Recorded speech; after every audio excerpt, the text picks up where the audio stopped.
BPM सरकारी उच्च विद्यालय भंवरखोलर सुवर्ण जयंती पर मशाल शोभा यात्रा अनुष्ठित। झारसुगुड़ा जिला लखनपुर ब्लॉक भंवरखोल स्थित भगवान प्रधान मेमोरियल सरकारी उच्च विद्यालय भंवरखोलर सुवर्ण जयंती पालन पर मशाल शोभा यात्रा अनुष्ठित होईछि।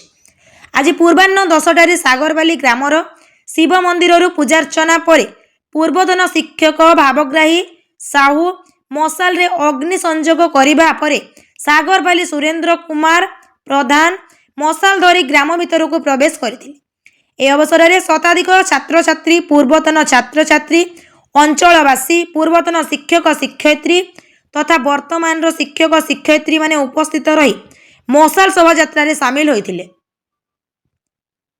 एही मशाल शोभा यात्रा सागरपाली ठेबरा भंवरखोल डुड़का ग्राम परिक्रमा करी शांति सद्भावना एकता एवं पुराणा स्मृति साउंटिबा देशर शिक्षा संस्कृतिर वार्ता दे शेष में बीपीएम हाईस्कूल पड़िया स्टेज सम्मुखें मशाल स्थापन करा जायतिला।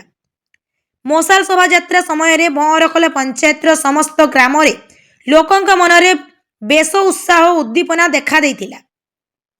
ग्रामवासी माने झोटी काटी दीप कलश रखी मशाल शोभा यात्रा को स्वागत करथिले।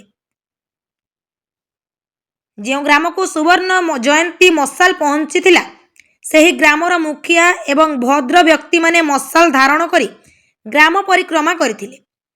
आज यही मशाल शोभा यात्रा अनुष्ठित होइतिबा बेले आसंता काली गुरु पूजन एवं 21 तारिख स्वर्गत भगवान प्रधानक प्रतिमूर्ति उन्मोचन स्मरणिका उन्मोचन सभा कार्य एवं सांस्कृतिक कार्यक्रम अनुष्ठित हेबो।